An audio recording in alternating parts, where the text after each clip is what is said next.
Today, I'm creating the strongest character to ever exist in Blue Lock history. Now, I know what you're probably thinking. Didn't you already make this video? Well, not exactly. This time, we're making things way more challenging, way more difficult, and a whole lot more interesting. In our previous video, we picked different traits a player could have, and then chose the best character to represent each of those traits. But this time, we're doing something completely different. We're going to spin a wheel, and whichever character it lands on will be forced to take a trait from that character, no matter who it is. And yeah, this is going to be completely unpredictable, because we have no idea where the wheel is going to land next. But before we get started, let's quickly go over the rules. We can only pick one character per trait. Once a character is used, they're off the table. Number 2, we have one discard option, where we can discard a character if we don't like him. So, let's spin the wheel and see who we get first.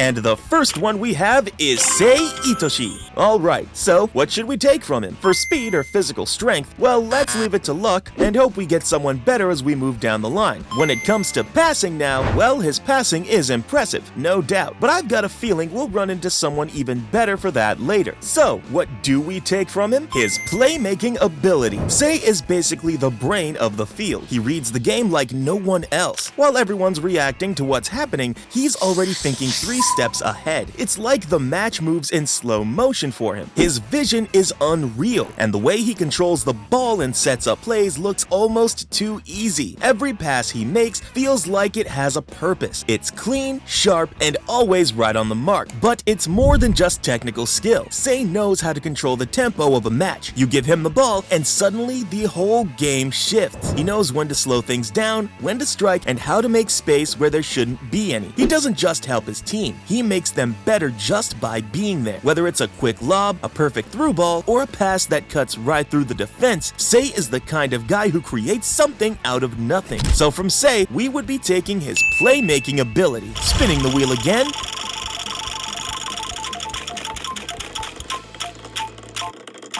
And next we have Kunigami Rinske. So, what can we take from him? His defense is decent, but there are definitely better options out there. His shooting? Good, but I think we'll find someone stronger in that area too. What really stands out about Kunigami is his physicality. The guy's built like a tank. He's one of the few forwards in Blue Lock with a super strong and athletic body and knows how to use it well, whether it's holding off defenders, pushing through tackles, or just powering down the field. After his return from the wild card and joining Bastard Munich, he looked like a whole new beast. We've seen him trap the ball midair between 2 defenders and still push past like it's nothing. He's also got way better control over his body now. He even kept up with Bachira's crazy dribbles for a bit, which says a lot about him. Henri mentioned that his physical stats are almost the same as Noel Noah's, which is wild considering his age. His stamina, strength, and fitness are top tier, and during his time in the wild card, he even learned to use both feet for shooting. He still mostly uses his right, but just having that 2-footed ability makes him harder to stop. Even Isagioi said that Kunigami became a serious threat to any defense and called him a perfect striker with no weak spots. So, from Kunigami, let's take his physicality. Spinning the wheel again.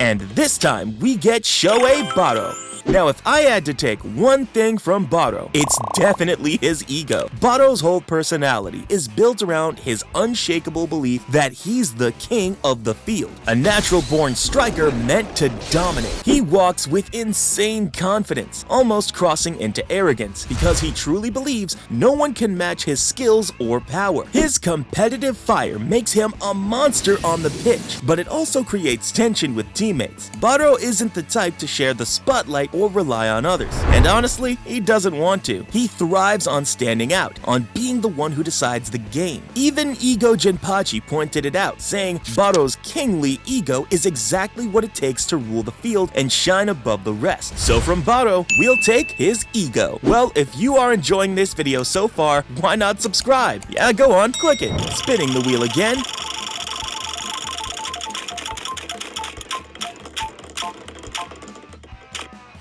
And it's Lavino this time. Now hear me out. Lavino is a Brazilian pro footballer, and if there's one thing Brazilians are famous for, it's dribbling. His perfect dribble is so smooth and creative that defenders literally fall trying to keep up with him. He controls the ball from any position and makes it look effortless. His dribbling is inspired by Ginga style, based on capoeira, a Brazilian martial art, and it gives his movements a dance-like flow. He imagines himself as a butterfly floating across the field, which helps him pull off dribbles that are almost impossible to read. And let's not forget his rising dance move, wherein a 2-on-1 situation, he uses a rainbow flick to beat the first guy, and then uses that same defender's body as a wall to block the second. It's just genius level dribbling. So yeah, when it comes to dribbling, we got lucky. Lavino is the perfect pick.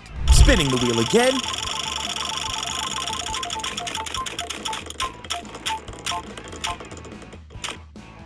And it's Oliver Aiku. Now, Oliver is an overall great player, but there is one thing that he is best at, his defensive abilities. Oliver Aiku is the kind of player known for his sharp mind and elite defensive skills. Aiku's ability to read and predict the opponent's plays is on another level. He can shut things down before they even start. He has a huge field of vision, letting him see the entire layout of the pitch and track every player in front of him. Isagi even pointed out that Aiku wasn't directly marking him, yet still intercepted a pass by calculating his speed, the passer's angle, and everyone's positions. That level of awareness is crazy. On top of that, Aiku's reflexes let him instantly recognize who the biggest threat is and react without wasting a second. This makes him a wall on defense. He's watching everyone and is always in the right place at the right time. During the match against Blue Lock, he even entered the flow state while dealing with Baro and Yukimiya. Normally, he reacts in the moment, but in flow, he started predicting weaknesses in his team's defense and fixing them before they became a problem. He was able to stop Yukimiya, Ren, and even made things tough for Bachira. And in the match against Bastard Munich, the way he quickly picked apart Isagi's strengths and weaknesses just by watching him, it shows how fast his brain works under pressure. He outread both Isagi and Kaiser like it was nothing. When it comes to defense, we are taking Oliver Aiku's defensive skills.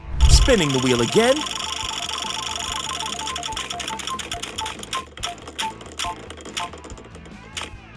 Julian Loki next. Man, I think luck is really on our side today. I mean, can you believe it? We pulled the fastest player in all of Blue Lock. And of course, when it comes to speed, we are definitely going with Loki. Julian Loki's speed isn't just fast, it's straight up unreal. The guy can go from standing still to full sprint in the blink of an eye, and that acceleration is so intense that even someone like Isagi, who was right in front of him, couldn't react in time. But what really makes Loki a monster is that he doesn't just hit top speed, he stays there. His stamina lets him maintain that pace over long distances, making it nearly impossible to catch up. Compared to other fast players like Chiguri, Shido, and Zantetsu, Loki is just on a whole different level. He tore through the entire Cleared 1 team solo and even outpaced the legendary Kaiser Impact. And just when you think you figured out his movement, he switches into Godspeed, an even faster gear that lets him blow past defenders before they can even blink, like he did against Rin. Then there's Godspeed Distortion, where he uses just a single stride to bypass two defenders at once, which he casually pulled off against Raichi and Hiyori. Honestly, when it comes to raw, game-breaking speed, Julian Loki is simply untouchable. So yeah, we'd be crazy not to choose his speed for our ultimate striker. Spinning the wheel again.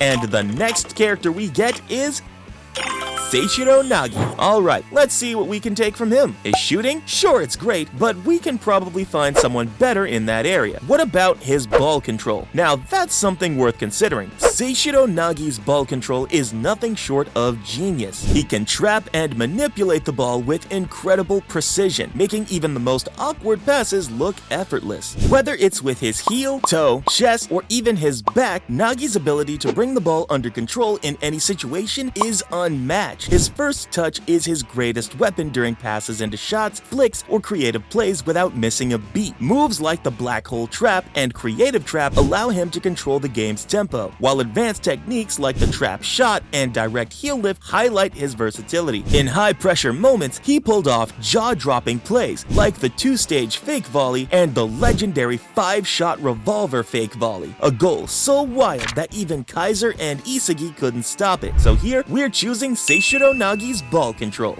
Let's spin the wheel again.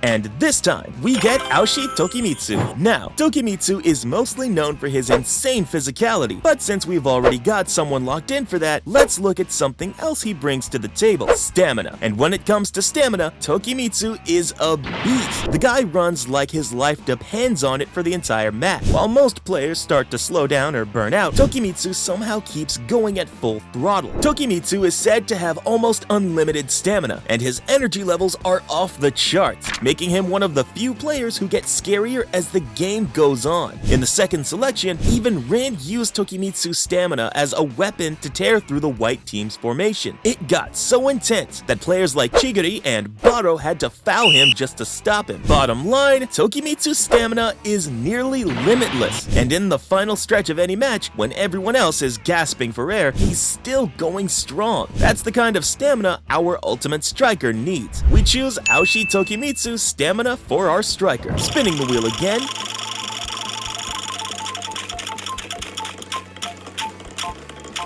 And this time, it's Gin Gagamaru. Now hear me out. If there's one thing we have to take from this guy, it's his flexibility. Gin Gagamaru's flexibility is one of his biggest strengths, and the secret behind his ability to adapt to almost any situation on the field. With his long limbs and insane body control, he can launch himself forward with ease, whether it's for a shot, a tackle, or a goal-saving lunge. His natural spring-like power lets him jump and change directions in an instant, which is why he's able to pull off last-second headers and clutch defensive plays. Gagamaru's explosive reaction speed and sharp reflexes help him intercept high-powered shots. But when things get really intense, he kicks it up a notch with what Ego calls ultra reflexes, allowing him to leap across the goal in the blink of an eye to stop a shot. His flexibility lets him twist and stretch his body in ridiculous ways to pull off last-minute saves and miracle plays. One of his most iconic moves is the Scorpion Kick, where he launches himself into the air and flicks the ball with the back of his feet, a wild technique that nearly scored against Santetsu. So here, we choose Gin Gagamaru's flexibility for our striker. Spinning the wheel again.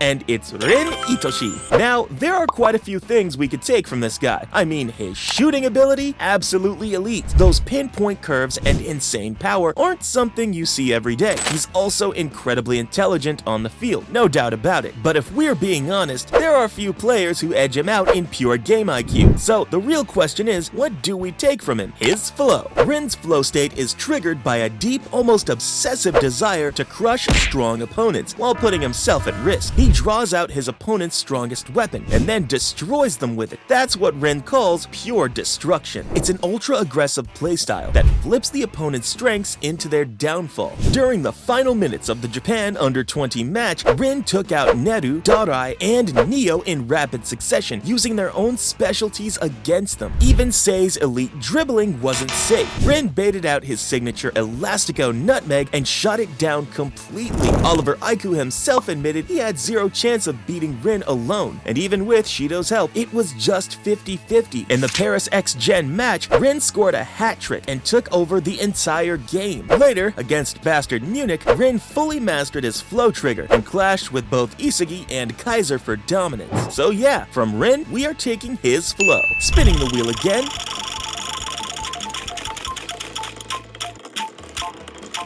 And now we get Megaru Bacha. Man, we got the right player, but at the worst possible time. I mean, we already picked the best of the best traits for our ultimate striker. Now, don't get me wrong, Bachira's got that wild dribbling and crazy monster energy. I know it feels like a waste of great talent, but yeah, we're gonna have to discard him. Not because he's not good, but because all the top tier traits are already taken. So here we are gonna choose our one and only discard option. Spinning the wheel again.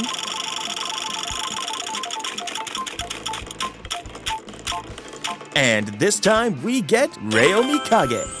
Yes, the rich boy with a built-in copy-paste feature. Now sure, Rayo might not have any flashy signature moves of his own, but what he does have is probably the most underrated cheat code in Blue Lock, the ability to copy almost anything he sees. Rayo's chameleon ability lets him mimic the skills of others by analyzing how they move, think, and play. He pulled off Bachira's long passes, Yukimiya's gyro shot, and even copied Nagi's trap to intercept a shot during the under-20 match. He can switch up his game mid-match, going from offense to defense like it's nothing. He's even used Aiku's total defense and Neo's physical pressure to shut down beasts like Shido. And while he can't copy raw physical gifts like Chigiri's speed or Shido's power, he makes up for it by being the most adaptable player on the pitch. Rayo might not always be the star, but when you need someone to fill in any role and do it well, he's your guy. So yeah, from Rayo, let's take his chameleon ability in special ability. Spinning the wheel again.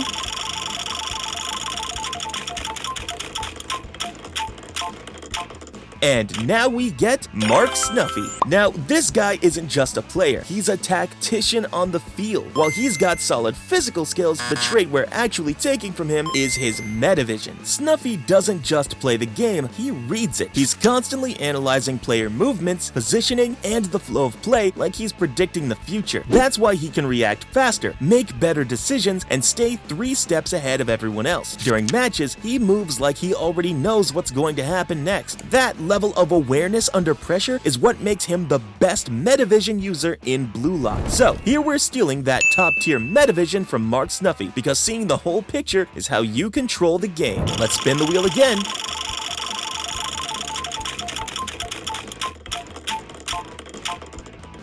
And it's Charles Chevalier.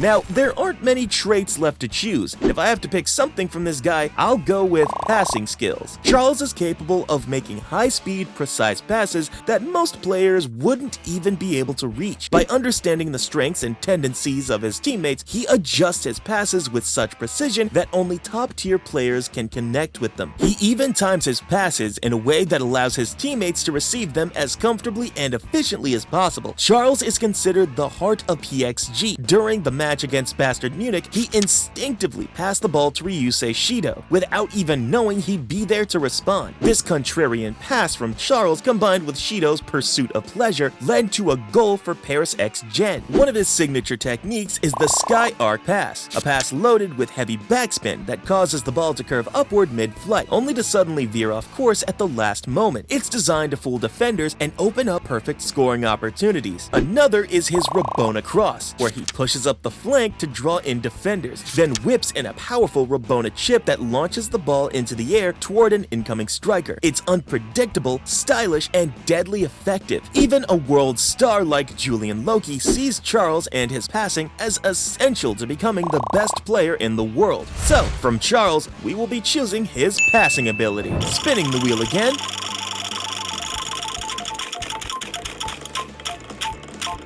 And this time we land on Michael Kaiser. At this point, we're only left with 3 traits: intelligence, shooting, and luck. And while Kaiser is definitely a smart player with solid tactical awareness, let's be real, his shooting ability is just on a whole different level. Kaiser's signature move, the Kaiser Impact, is no joke. With the fastest kick swing speed in the world, he fires volleys so fast and clean that defenders barely register the moment the ball leaves his foot. The shot carries insane speed, power, and accuracy, enough to rip through 5 defenders and the goalkeeper like they weren't even there. And it doesn't stop there. He's got multiple variations of this shot. The Kaiser Impact Beinschuss is a brutal bicycle kick that nutmegs a defender, bounces off the ground, and scores without losing momentum. Blitzkrieg is a lightning-fast strike that follows a quick dribble cut, catching defenders off guard with 0 time to react. Then there's the Magnus version, where he adds spin to the ball by striking it with pinpoint precision, using the air valve causing it to curve mid-air and hit impossible angles. It's incredibly hard to pull off, especially if the ball is moving, but when he gets it right, it's unstoppable. Lastly, there's the Magnus Cross, where he uses the same technique to deliver a perfect pass into the box. So yeah, when it comes to shooting, Michael Kaiser is a monster. So let's take a shooting for our character.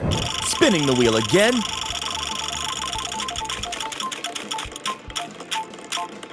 And finally, we got Isagioi.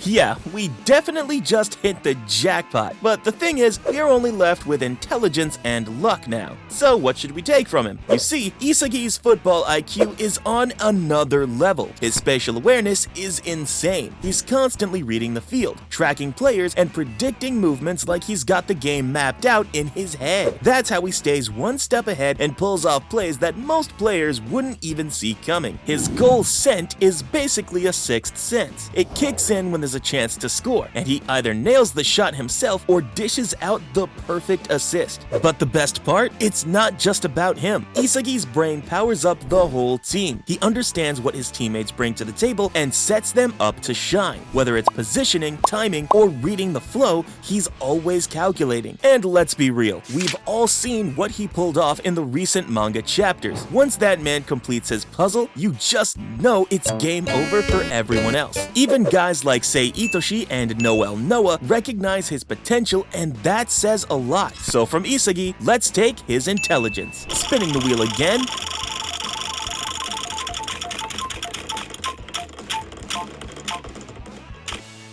This time, we get Igarashi. What, did you see someone else? Nah, don't worry. Igarashi is the only one that belongs here. Why, you ask? Just ask Kaneshiro-sensei himself. Like, I don't even know how this dude got this far in the series to even be among the final Blue Lock ranks, but I think it is what it is. So, not much more to say here. For luck, we choose Igarashi. Click on this video next, where we have created the strongest anime character in the entire anime history. Go on, check it out.